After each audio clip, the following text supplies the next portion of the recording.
আজিৰ অন্য এটা ভিডিঅ'লৈ আপোনালোকক নমস্কাৰ জনাইছোঁ। আজি লৈ আনিছোঁ মই আপোনালোকৰ ওচৰত মেনচুৰেশ্যনৰ কনচেপ্ট বা পৰিমিতি, আৰু এই পৰিমিতিৰ কুৱেশ্যন আপোনালোকে প্ৰতিটো এক্সামতে দেখিবলৈ পোৱা যায়। তেতিয়াহ'লে সেই কুৱেশ্যনবোৰ আমি কেনেকৈ সলভ কৰিব লাগে সেইটোৰ ওপৰত আজি ডিছকাছ কৰিম। আৰু সেই কুৱেশ্যনবোৰ কেনেকুৱা ধৰণৰ শেপ, আমি দুই ধৰণৰ শেপ দেখোঁ, 2D নহ'লে 3D। এতিয়া 2D বুলি ক'লে আমি কি বুজিব লাগে, যিটো আমাৰ প্লেট ফিগাৰ হয় য'ত লেং আৰু ব্ৰেড থাকে, আৰু 3Dত কি থাকে, আমাৰ লেং ব্ৰেড আৰু হাইট থাকে। তেতিয়াহ'লে মই আজি ষ্টাৰ্ট কৰিম আপোনালোকৰ ওচৰত 2D ফিগাৰৰ পৰা। আৰু 2D ফিগাৰৰ আপোনালোকৰ একদম বেছিক কোনটোৰ পৰা ষ্টাৰ্ট হয়, ট্ৰাইংগুলৰ পৰা ষ্টাৰ্ট হয়। এতিয়া ট্ৰাইংগুল আমাৰ 6টা ভাগত পাওঁ আমি। সেই 6টা ভাগ কেনেকুৱা, 3টা ছাইডৰ ওপৰত আৰু 3টা এংগুলৰ ওপৰত নিৰ্ভৰ কৰি ডিভাইড কৰা হয়। এতিয়া ছাইডৰ ওপৰত ডিভাইড কৰি কোনটো ট্ৰাইংগুল পোৱা যায়, এটা হ'ল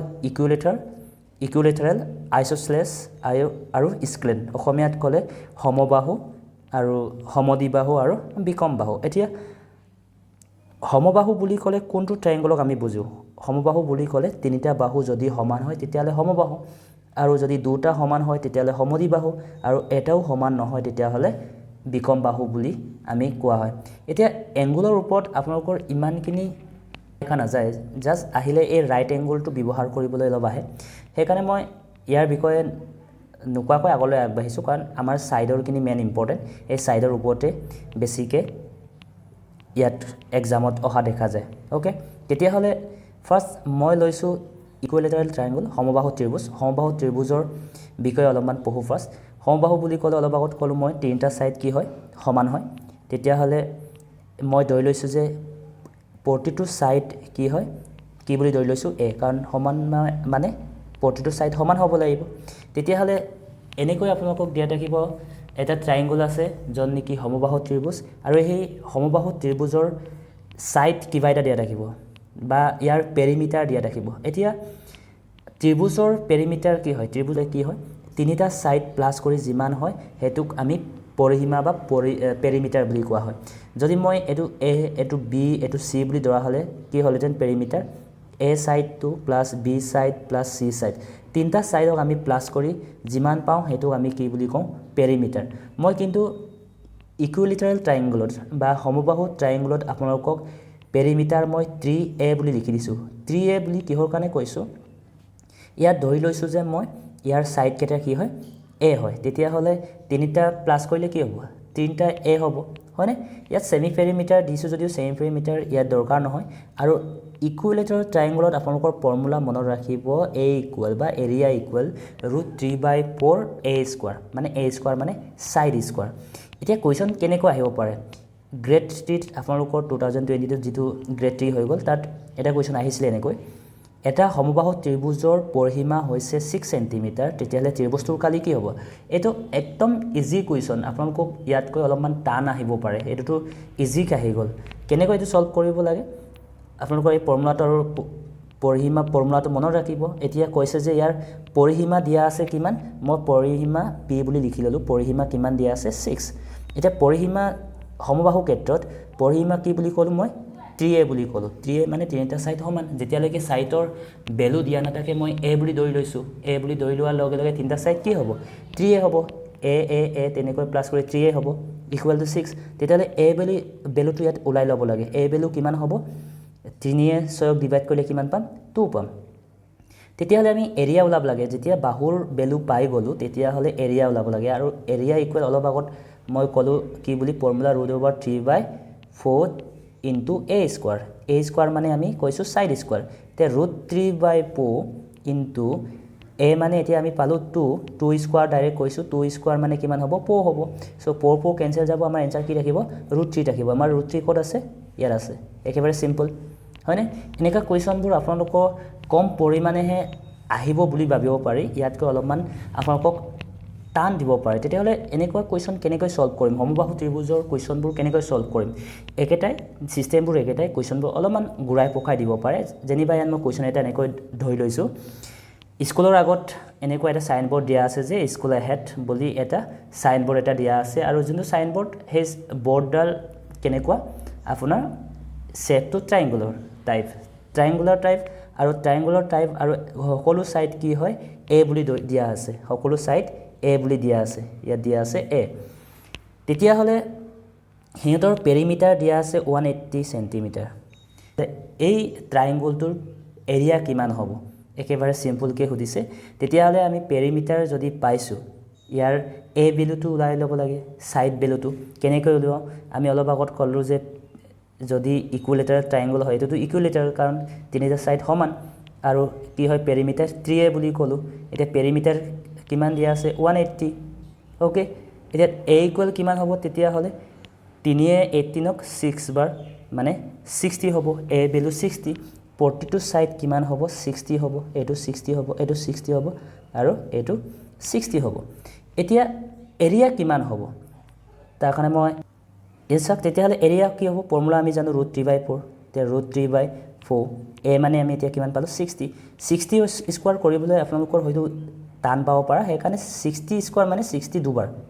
60 স্কয়াৰ বুলি কোৱা মানে 60 দুবাৰ মাল্টিপ্লিকেশন কৰা বুজায় দুবাৰ 2 টাইমছ 60 মানে ওকে তেতিয়া হলে ইয়াত কি হ'ব आंसर 4 60 কিমান টাইমছ 15 টাইমছ তেতিয়া হলে কিমান হ'ব 16 আৰু 15 কিমান হ'ব 90 900 আৰু ইয়াত কি হ'ব √3 একেবাৰে সিম্পল কে আহিলে আপোনালোকৰ आंसर কিমান হ'ব 900 √3 তেতিয়া এনেকুৱা आंसर আছিল নাই আমাৰ আছিল অপচন বি আছে option B is the answer এনেকৈ আমি ইকুইলেটাৰ ট্ৰাইংগুলাৰ কোৱেশ্চনবোৰ সলভ কৰিব পাৰি তেনেকুৱা আমি বেলেগ এটা ট্ৰাইংগুলাৰ চাওঁ তেতিয়া হলে স্কেলেন ট্ৰাইংগল বিকম বাহু ত্ৰিভুজ এতিয়া বিকম বাহু ত্ৰিভুজ মানে আমি জানো তিনিটা সাইড কি হয় ইকুয়াল নহয় বেলেগ বেলেগ হয় এটা সাইড ধৰক 5 হলে এটা 6 হ'ব পাৰে এটা 7 হ'ব পাৰে হয় তেতিয়া হলে ইয়াত এৰিয়া কেনেকুৱা হ'ব ইয়াৰ ফৰ্মুলা হৈছে এইটো এৰিয়া ওলাবৰ কাৰণে এইটো ফৰ্মুলা ইয়াৰ পৰা ইমান কোৱেশ্চন নাহে এটা কি কয় সমবাহু ত্ৰিভুজৰ পৰা আহে কিন্তু ক'ব নোৱাৰি কোনটো কেতিয়া ত্ৰিভুজ কেনেকুৱা ধৰণৰ ত্ৰিভুজ দিয়ে এনেকুৱা যদি ত্ৰিভুজৰ দিয়ে যে বিকম বাহু বা সমদ্বি বাহু তেতিয়া হলে এই এৰিয়া ফৰ্মুলাটো আপোনালোকৰ কামত আহিব এই এৰিয়া ফৰ্মুলা আমি হিৰন্স ফৰ্মুলা বুলি কওঁ আপোনালোকে মনত ইমানে ৰাখিব লাগে যে √ৰ ভিতৰত কি ৰাখিব s * s - a * s - b s - c তে s মানে কি s মানে ইয়াত দিয়া হৈছে যে সেমি পেৰিমিটাৰ অৰ্ধ পৰিসীমা অসমীয়াত ক'লে যেটো পৰিসীমা আছিল তাক 2 ৰে ডিভাইড কৰিলে অৰ্ধ পৰিসীমা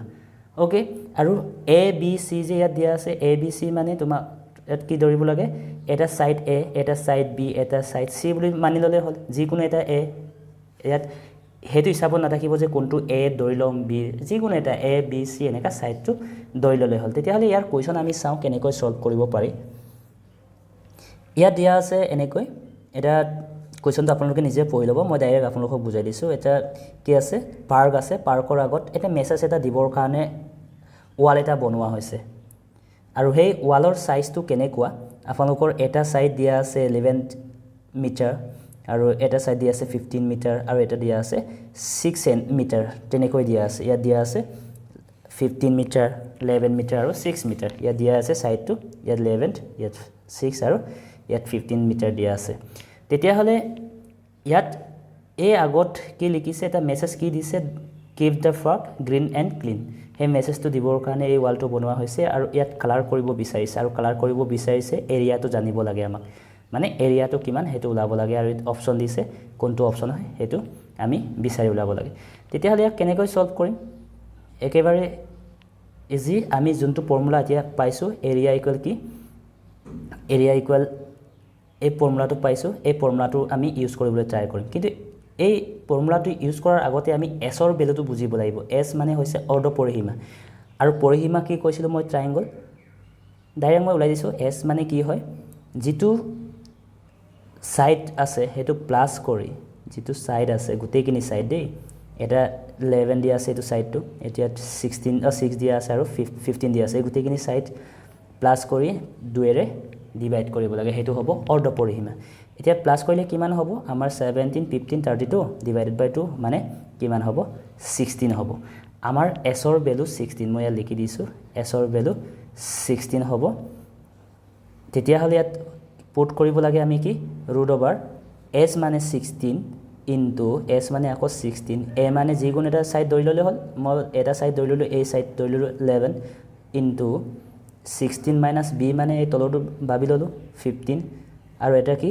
16 মাইনাস এটা সাইড এই আছিল যে 6 এই 6 টো ধৰি ললো তেতিয়া হলে কেনেকৈ সলভ কৰিম 16 ৰ পৰা 11 মাইনাস কৰিলে কিমান হ'ব এটো ডাইৰেক্ট মাল্টিপ্লিকেশন সিম্বল দিলে হ'ব মাল্টিপ্লিকেশন বুজাই 5 হ'ব আৰু 16 ৰ পৰা 1 মাইনাস 15 মাইনাস কৰিলে 1 থাকিব আৰু 16 ৰ পৰা 6 মাইনাস কৰিলে 10 থাকিব এতিয়া আপোনালোকৰ হয়তো ৰুট ওভাৰটো দেখি টান যেন লাগিব পাৰে ৰুট ওভাৰ মানে হেতু স্কয়াৰ ৰুট বুলি কোৱা হয় এই স্কয়াৰ ৰুটটোত কি হয় দুটা বস্তু একে হলে বাহিৰলৈ এটা ওলাই আহিব পাৰে কেনেকৈ তেতিয়া হলে চাওক ইয়াত কেনেকৈ কৰিছো ইয়াত মই কি পাইছিলো এতিয়া 16 * 5 * 1 * 10 ইয়াক আমি এনেকৈ ভাঙিব পাৰো 16 ক 4 * 4 হয়তো 16 ৰ ৰুট ওভাৰ কি বুলি কলে 4 ডাইৰেক্ট ক'ব পাৰে কিন্তু বুজি নোপোৱাৰ কাৰণে মই লিখিছো 5 * 1 টো লিখা নিলিখা একেটা মাল্টিপ্লিকেশনৰ ক্ষেত্ৰত 2 * 5 লিখিব পাৰো 10 টো তেতিয়া হলে দেখি পাইছো কি দুটা 4 আছে দুটাৰ পৰা এটা ওলাই আহিব স্কয়াৰ ৰুটৰ পৰা এনেকৈ আমি বুজি ল'ব পাৰি আৰু দুটা 5 আছে এটা ওলাই আহিব কিন্তু দুইৰ এটাহে আছে 2 টো এটাহে আছে হেকাৰণে হি ভিতৰতে ৰাখি যাব তেতিয়া হলে এনসাৰ কি হ'ব 4 5 * 20 আৰু ৰুট ওভাৰ 2 হেতু হ'ব ইয়াৰ এনসাৰ এতিয়া এনেকুৱা এনসাৰ আছিল নে আমাৰ ইয়াৰ আছিল option A is the answer option A আছে 20 ৰুট ওভাৰ 2 তেনেকৈ আমি ইয়াৰ ফৰ্মুলাবোৰ ব্যৱহাৰ কৰি এনসাৰটো ওলাই দিব পাৰে ঠিক আছে ইয়াত দিয়া আছে যে find the area of the triangle two side দুটা সাইড দিয়া আছে ভ্যালু এটা সাইড নাই দিয়া কিন্তু পেৰিমিটাৰ দিয়া আছে কিমান 42 এটা সাইড দিয়া আছে 18 আৰু এটা সাইড 10 কিন্তু আন এটা সাইড নাই দিয়া পেৰিমিটাৰ দিয়া আছে তেতিয়া হলে পেৰিমিটাৰ দিয়াৰ লগে লগে আমি এটা সাইডটো ওলাই দিব পাৰো পেৰিমিটাৰ আমি কি বুলি জানো পেৰিমিটাৰ ইকুৱেল টু গুটেইখিনি সাইড প্লাস কৰা বুজায় আৰু এটা সাইড নেজানো কাৰণে মই এ বুলি দিলো এটো তিনটা সাইড প্লাস কৰিছো তিনটা সাইড প্লাস কৰিছো আৰু এটো পেৰিমিটাৰ ইকুৱেল টু কি বুলি পাইছিলো তিনটা সাইডৰ প্লাস কৰি যিমান হয় হেতু বুলি পাইছিলো তেতিয়া হলে 42 ইয়াত 10 আৰু 18 কিমান হ'ব 28 টো ডাইৰেক্ট ইয়ালৈকে আনিলে কিমান হ'ব আমাৰ মাইনাস হ'ব ইকুৱেল টু কি a হ'ব ইয়াত এনসাৰ কিমান হ'ব এতিয়া 14 হ'ব নে 14 a ইকুৱেল টু 14 হ'ব a ইকুৱেল টু 14 হোৱাৰ লগে লগে এতিয়া আমি ইয়াৰ এৰিয়াটো ওলাব পাৰিম ইয়াত এৰিয়া বিচাৰিছে হয়নে কি বিচাৰিছে তেতিয়ালে ফাইন্ড দা এৰিয়া বুলি ফটোমতে দিয়া আছে ফাইন্ড দা এৰিয়া তেতিয়ালে ইয়াত আমি পাই গলো a ভ্যালু 14 এটো হল আমাৰ বিকম বাহু ত্ৰিভুজ তেতিয়ালে ফৰ্মুলা কোনটো ইউজ কৰিম ৰুট ওভাৰ s আচ্ছা এতিয়া s মানে তো আমি জানিব লাগিব পেৰিমিটাৰ ও সেমি পেৰিমিটাৰ s মানে সেমি পেৰিমিটাৰ আৰু পেৰিমিটাৰ দিয়া আছে 42 এতিয়া অৰ্ধপৰিসীমা কিমান হ'ব 2 এৰে এক ডিভাইড কৰিলে কিমান পাও আমি 21 পাও হেতু হ'ব s ৰ ভ্যালু এতিয়া s মানে হল 21 a মানে 18 দিয়া আছে এটা সাইড 18 দিয়া আছে আৰু 21 মাইনাস b মানে ধৰি লওক 10 দিয়া আছে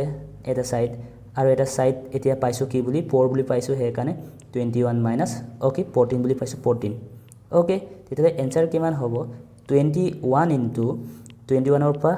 আমি 18 মাইনাস কৰিলে কিমান পাম 3 পাম ডাইৰেক্ট এটো মাল্টিপ্লিকেশন লিখিছো 3 পাম আৰু 21 ৰ পৰা 10 মাইনাস কৰিলে 11 পাম আৰু 21 ৰ পৰা 14 মাইনাস কৰিলে কিমান হ'ব আমি 7 পাও আৰু ইয়াত চাওক এই 21 ক আমি 3 * 7 লিখিব পাৰো আৰু ইয়াত 3 আছে 11 আছে আৰু কি আছে 7 আছে ইয়াত দেখিছে এতিয়া মচি লৈছো মই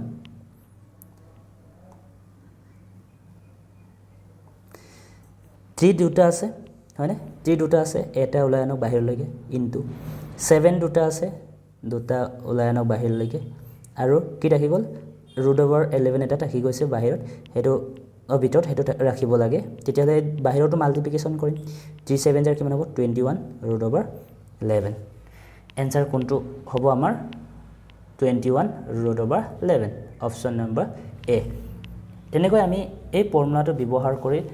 এই ফৰ্মুলাটো আপোনালোকৰ ইকুৱেলেটাৰ ট্ৰায়াঙ্গলটো এনসাৰটো লাভ পাৰে কিন্তু ইকুৱেলেটাৰ ট্ৰায়াঙ্গলত আমি এটা শৰ্ট কে ফৰ্মুলাটো জানো হে ফৰ্মুলাটো ইউজ কৰিলে বেছি হুনকালে আহি যায় এটো কৰিলে অলপমান হয়তো কাৰোবাৰ কাৰণে দিগলিয়া হ'ব পাৰে হেকাৰণে হেতু ব্যৱহাৰ কৰিব কিন্তু সমদ্বিবাহু আৰু বিকম বাহু ত্ৰিভুজত এই ফৰ্মুলাটো ইউজ কৰিবই লাগিব এৰিয়াৰ কাৰণে ঠিক আছে তেতিয়া হলে আমি এবাৰ চাও সমদ্বিবাহু ত্ৰিভুজ মানে আপোনালোকে জানে যিটো ত্ৰিভুজ দুটা সাইড সমান আৰু এটা সমান নহয় ঠিক আছে তেতিয়াহ'লে ইয়াত এৰিয়াও একেটাই হ'ব একেটাই ব্যৱহাৰ কৰিব লাগে তেতিয়াহ'লে এই কুৱেশ্যন ইয়াৰ এনেকা ত্ৰিভুজৰ কুৱেশ্যন কেনেকৈ সলভ কৰিম ইয়াত দিয়া আছে এনেকুৱা মই একেখিনি কুৱেশ্যনে ধৰি লৈছোঁ কিন্তু এবাৰ সাইডটো এনেকৈ ধৰি লৈছোঁ যে কি এখন স্কুল আছে তাৰ আগত সাইন বোৰ্ড দিছোঁ এনেকৈ স্কুল আহেড আৰু সেই ট্ৰায়াঙ্গল শেপৰ যোনটো সাইন বোৰ্ড তাত দুটা সাইড একেই বুলি কৈছোঁ 12 আছে কিন্তু এটা সাইড ইকুৱেল নহয় আৰু পেৰিমিটাৰ দিয়া আছে কিমান 30 পেৰিমিটাৰ দিয়া আছে 30 আৰু দুটা সাইড দিয়া আছে 12 তেতিয়াহ'লে ইয়াৰ এৰিয়া ওলাব লাগে সেই এৰিয়া ওলাবৰ কাৰণে এতিয়া যিটো কুৱেশ্যন কৰিলোঁ সেইটো নিচিনাই কুৱেশ্যনটো সলভ কৰিব লাগে মানে কি এছৰ ভেলু পাছ ওলাই ল'ব লাগে কাৰণ পেৰিমিটাৰটো দিয়া আছে পেৰিমিটাৰ কিমান দিয়া আছে 30 তেতিয়াহ'লে এছৰ ভেলু কিমান হ'ব 15 হ'ব আধা নহ'ব জানো আৰু 15 মাইনাছ এটা সাইড 12 আছে হয়নে আৰু 15 মাইনাছ আৰু এটা সাইড 12 আছে কিন্তু এই সাইডটো এতিয়ালৈকে গম নাপাওঁ আমি এই সাইডটো কিমান হ'ব কাৰণ গোটেইখিনি পেৰিমিটাৰ 30 বুলি কৈছে দুটা সাইড আমি চালোঁ যে প্লাছ কৰিলে কিমান 24 এটা কিমান হ'ব লাগিব তেতিয়াহ'লে কিমান হ'ব লাগিব 6 হ'ব লাগিব এটা সাইড 6 হ'ব লাগিব দুটা সাইডত 12 24 হৈ গ'লচোন তেতিয়াহ'লে এটা সাইড কিমান হ'ব লাগিব 6 পেৰিমিটাৰ মানে গোটেইখিনি সাইড প্লাছ কৰি যিমান পাওঁ সেইটো হয় তেতিয়াহ'লে দুটা সাইড 24 এটা সাইড 6 হ'ব লাগিব তেতিয়াহ'লে আমি আৰু এটা সাইড কি বুলি জানো 15 মাইনাছ 6 বুলি লিখিব পাৰোঁ কাৰণ এটা সাইড 6 তেতিয়াহ'লে এনসাৰ কেনেকুৱা হ'ব 15 ইনটু 12 মাইনাছ কৰিলে 15 পৰা কিমান হ'ব 3 ইনটু ইয়াতো 3 হ'ব আৰু 15 পৰা 6 মাইনাছ কৰিলে কিমান পাম আমি 9 পাম ওকে এতিয়া 15 টো আমাৰ ৰুট ওভাৰ নাই ডাইৰেক্ট সেইকাৰণে এনেকৈ লিখক 3 দুটা আছে এটা ওলাই আহিলে এই 9ও আমি 3 বনাব পাৰোঁ মানে ইয়াৰো 3 এটা ওলাই আহিব আৰু কি থাকি যাব 15 এটা থাকি যাব এনসাৰ কিমান হ'ব তেতিয়াহ'লে 3 * 9 ৰুট ওভাৰ 15 এনেকুৱা এনসাৰ আহিব তেতিয়াহ'লে 9 ৰুট ওভাৰ 15 বুলি এনসাৰ আছিল না ইয়াত আছিলে অপশ্যন বিত যি এনসাৰ আছে সেইটো হ'ব ইয়াৰ এনসাৰ এনেকৈ আমি এই ৰুট ওভাৰ যোনটো ফৰ্মুলা আছে হিৰন্স ফৰ্মুলা বুলি কৈছোঁ সেই হিৰন্স ফৰ্মুলাটো ব্যৱহাৰ কৰি আপোনালোকৰ গোটেইখিনি ট্ৰায়াঙ্গল এতিয়া যিটো আমি তিনিটা ট্ৰায়াঙ্গল